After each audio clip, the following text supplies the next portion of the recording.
بادشاہ ہارون رشید کے زمانے میں دانا بہلول نام کے ایک بزرگ ہوا کرتے تھے جو اللہ کے بہت بڑے ولیوں میں سے ایک تھے۔ بادشاہ ہارون رشید اور ان کی بیوی زبیدہ ان کا بہت احترام کیا کرتے تھے۔ ہارون رشید کی بیوی بھی انہی کی طرح سخی، رحم دل اور نیک خاتون تھی، اور ان کے محل میں 24 گھنٹے قرآن کی تلاوت ہوا کرتی تھی، جس کے لیے انہوں نے ہزاروں حافظ قرآن کنیزیں رکھی تھی جو الگ الگ وقتوں میں قرآن کی تلاوت کیا کرتی تھی۔ ایک دن ہارون رشید اپنی بیوی کے ساتھ سمندر کے کنارے سیر پر نکلے۔ وہ تیز قدمی کرتے ہوئے زبیدہ سے کافی آگے نکل گئے تو انہوں نے ایک جگہ بزرگ دانا بہلول کو بیٹھے ہوئے دیکھا جو سمندر کی ریت کا گھر بنا رہے تھے۔ ہارون رشید نے انہیں دیکھ کر سلام کیا تو دانا بہلول نے بھی احتراماً جواب دیا۔ ہارون رشید نے پوچھا، یہ کیا کر رہے ہو؟ بہلول نے جواب دیا، ریت میں گھر بنا رہا ہوں۔ ہارون رشید نے پوچھا، کس کے لیے بنا رہے ہو؟ تو بہلول کہنے لگے، جو اس گھر کو خریدے گا میں اس کے لیے دعا کروں گا کہ اللہ تعالیٰ اس کو جنت میں گھر عطا کرے۔ یہ سن کر ہارون رشید مسکراتے ہوئے کہنے لگے، کیا قیمت ہے اس گھر کی؟ تو بہلول نے کہا، اس گھر کی قیمت 1 دینار ہے۔ ہارون رشید نے سوچا یہ ایک دیوانہ ہے اور کچھ بھی کہتا ہے۔ وہ بہلول کی باتوں پر دھیان نہ دیتے ہوئے آگے بڑھ گئے، اور پھر ان کے پیچھے زبیدہ خاتون آئیں اور انہوں نے بھی سلام کر کے یہی سوالات پوچھے، کیا کر رہے ہو؟ کس کے لیے بنا رہے ہو؟ تو دانا بہلول نے وہی جواب انہیں بھی دیا کہ جو اس گھر کو خریدے گا میں اس کے لیے دعا کروں گا کہ اللہ تعالیٰ اسے جنت میں گھر عطا کرے۔ اور زبیدہ نے جب قیمت پوچھی تو بہلول نے کہا، اس کی قیمت 1 دینار ہے۔ تو زبیدہ نے 1 دینار نکال کر بہلول کو دیا اور کہنے لگی، میرے حق میں اللہ سے دعا کر دینا، اور یہ کہہ کر وہ بھی وہاں سے چلی گئیں۔ رات کو جب ہارون رشید سوئے تو انہوں نے خواب میں جنت کے حسین منظر دیکھے، خوبصورت جھرنے، ہرے بھرے باغ اور اونچے اونچے خوشنما محل، اور ان محلوں میں ایک محل ایسا بھی تھا جس پر زبیدہ کا نام لکھا ہوا تھا۔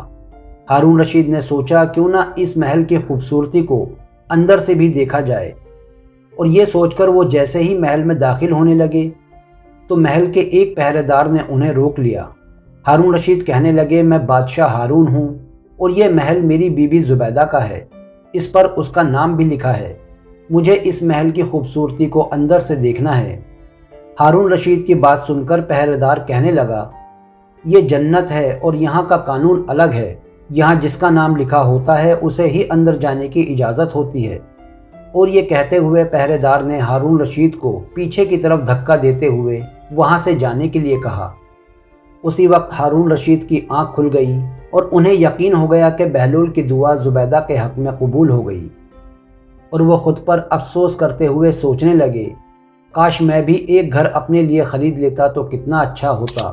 وہ پوری رات اسی افسوس میں کروٹیں بدلتے رہے، اور پھر صبح اٹھ کر سوچنے لگے، آج میں پھر سمندر کے کنارے جاؤں گا اور بہلول سے دعا کروا کر اپنے لیے بھی جنت میں ایک گھر ضرور خریدوں گا۔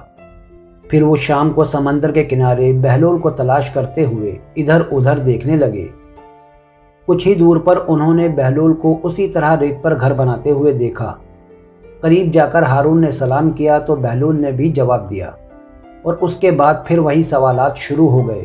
ہارون رشید نے پوچھا، کیا کر رہے ہو؟ تو بہلول نے کہا، ریت میں گھر بنا رہا ہوں۔ ہارون رشید نے پوچھا، کس کے لیے بنا رہے ہو؟ تو بہلول نے کہا، اس گھر کو جو خریدے گا میں اس کے لیے دعا کروں گا کہ اللہ تعالیٰ اسے جنت میں گھر عطا کرے۔ ہارون رشید نے پوچھا، اس گھر کی کیا قیمت ہے؟ اب کی بار جواب مختلف تھا۔ بہلول نے کہا، اس گھر کی قیمت پوری دنیا کی بادشاہی ہے، جسے سن کر ہارون رشید کہنے لگے، یہ قیمت تو میں نہیں دے سکتا، لیکن کل تو 1 دینار کے بدلے دے رہے تھے اور آج پوری دنیا کی بادشاہت مانگ رہے ہو۔ تو دانا بہلول کہنے لگے، بادشاہ سلامت، کل بنا دیکھے معاملہ تھا اور آج دیکھا ہوا معاملہ ہے۔ کل بنا دیکھے سودا ہوا تھا اس لیے سستا مل رہا تھا، اور آج چونکہ جنت دیکھ کر آئے ہو تو اس لیے قیمت زیادہ دینی پڑے گی۔ دانا بہلول کا یہ جواب سن کر ہارون رشید مایوس ہو کر اپنے محل کی طرف واپس لوٹ گئے۔ دوستو، ویڈیو کو شیئر کریں، لائک کریں اور ہمارے چینل کو سبسکرائب کریں اور بیل آئیکن کو دبائیں تاکہ آنے والا ہر نیا ویڈیو آپ تک آسانی کے ساتھ پہنچ سکے۔ انشاءاللہ پھر ملاقات ہوگی ایک نئے قصے اور ایک نئی ہسٹری کے ساتھ۔ تب تک کے لیے اللہ حافظ۔